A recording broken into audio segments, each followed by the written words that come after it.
Американы байкасаңыз, президенти бүгүн Газага өтө катуу басым жасап, ал жерде өнүккөн шаар кылып, Израилге өткөзөбүз деген мааниде өтө катуу аракет кылып атат. Бүгүн бирок биз мусулмандар эмне кылып атабыз?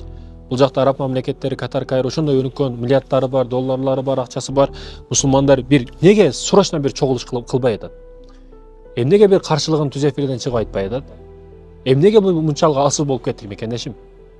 Мына байкасаңыз, ошо акча дейсизби, ошо Барселона клубту каржылап турган Катар мамлекети эң күчтүү нефтти сатып аткан, мисалы үчүн бензини, солярканы дүйнөгө ошо нефттен чыгат баардык нерсе. Ошо оптолу болсун, ошол көп химикаттар болсун, баардыгы ошол бүгүн нефттен чыгып атпайбы? Кымбат нерсе ошол нефть. Мындайча айтканда көп нерсени кармап койсо болот, качан биз бириксек. Биригүү жок, күч жок бизде. Европа бириккендиги үчүн күчтүү, Америка Кошмо Штаттары кошулгандыгы үчүн күчтүү. Бизчи бүгүн Дубай башка, Катар башка, арабтар башка болуп кеттик. Мен айтайын дегеним арабтар тууралуу. Мекендештерим, кыямат качан деп суралганда, мекендешим ушул суроонун негизинде Жабраил периште пайгамбарыбыз саллаллаху алейхи вассаламдан сурап атат. Кыямат качан дегенде пайгамбарыбыз сураган адам көбүрөөк билет деген мааниде жооп берет. Суралгандан көрө көбүрөөк жооп билет деп жооп берген. Анда белгилерин айтыңызчы дегенде Жабраил алейхиссалам пайгамбарыбыз белгилерин айтып мындай дейт. Чөрү кызматчы өз кожоюн төрөмөйүнчө жылаңач буттуу койчумандар имарат курушта жарышмайынча кыямат болбойт дейт да. Эмнеге мынчалык анык турду айтып койгон пайгамбарыбыз? Аз арабтар экиге бөлүнүп кеткен, бадавийлер, көчмөндөр болуп, андан жөнөкөй ошол ар дайым калк түрүндө калган арабтар болуп, бадавийлерди айткан. Ошо койчумандар, жылаң аяк болгон койчумандар бири-бириге имарат курушта жарышып калмайынча кыямат болбойт деген пайгамбар саллаллаху алейхи вассалам. Бүгүн карасаңыз, ошо чөлдө, ошол эле Дубайды караңыз, ошол эле Меккени караңыз, имараттар өтө көп салынып атат, Анык түрдө айтып койгон. Мунун негизги сыры өнүгүп кетип ошондой жылаң аяк бойдон жүрүп, неге мынчалык өнүгүп кетти десеңиз, албетте астында нефт турат. Кара алтын. Ошол чыкты, өнүгүп кетти, өсүп кетти. Бүт дүйнөгө нефти сатты, миллиарддар келди, өнүктү, өстү. Туризмди кармап калуу максатында бул жерде эми нефт түгөшүн билет, бул жерде ачык эле, бардыгы дайын нерсе, нефт бір күн түгөйт, жер асты байлыгы. Ошондуктан үстүн кармап калайлы деди дагы, ушундай имараттарды курушуп баштады, туристтерди тарта баштады. Кудайым өзү сактасын, бүгүн арабтар араб өлкөлөрүнө барып ушундай болуп кеттиби деген мааниде таң каласың да киши. Пайгамбарыбыздын урпактары деп мындай. Урматтуу мекендешим, ошол имараттарда олтуруп кеккейишин, текебирленишин көрмөйүнчө деген, Бүгүн ысырап маселесинде ошол кушту, бүркүттү баккандар, ирбисти үйүнө алып кирип баккандар, көп акчасын үстүнө жаткандар маселеси, кеккейиш маселесинде айтып кеткен экен. Пайгамбарыбыз көп нерсени билген, көп нерсени түшүнгөн. Бул нерсени ошол арабтар деп айтып. Бүгүн карасаңыз, Меккедеги ошол саат, Кабанын алдындагы саат отель бар го, гостиница. Ошол саатты дагы карасаңыз 601 метр. 601 метр экен. Андан кийин не кылды? Дубай Бурч Халифаны салды. Ал канча? 828 метр. Экөө арабтарды ачык түрдө пайгамбарыбыз айтып койгон качан эле башталды. Буяктан Меккедеги бул саат салынды, бул дүйнөлүктөгү эң биринчи, эң узун имарат деп алынган да. Андан кийин эле Дубай салды Бурч Халифаны. Азыр Жиддага дагы 1 километрге жакын болгон дагы имарат салабыз деп атат.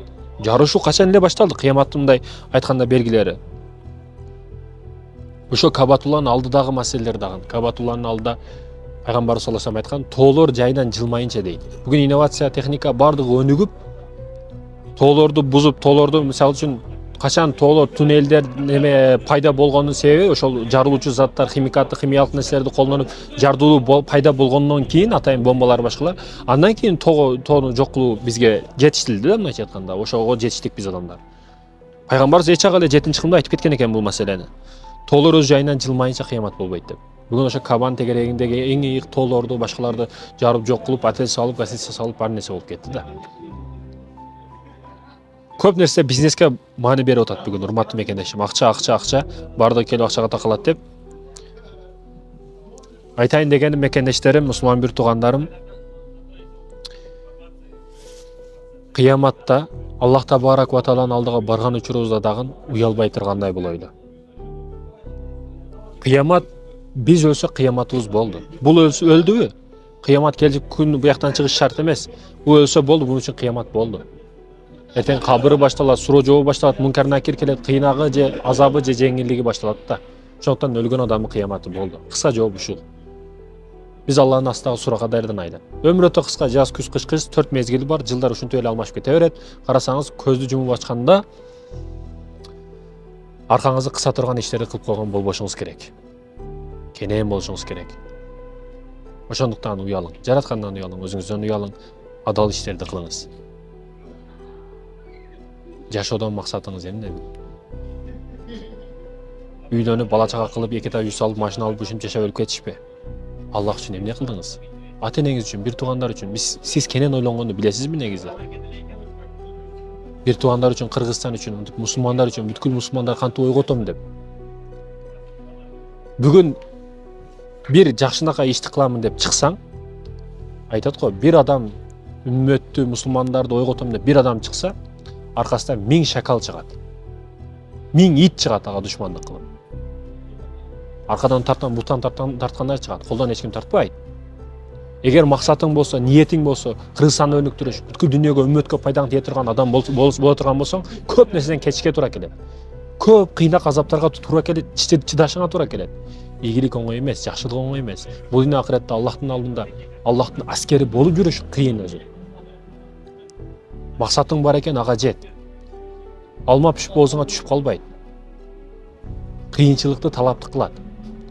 Тоон үстүгө чыксаң, тоон үстүндө кушту дагы көрөсүң, жыланды дагы көрөсүң. Жылан кыйналып сөйлөп чыккан, куш учуп чыккан, бирок экөө тең максатка жеткен. Айтайын дегеним, сен кандай шартта болбо, кедей бол, бай бол, акчалуу бол, бомуш болуп кет, айырмасы жок.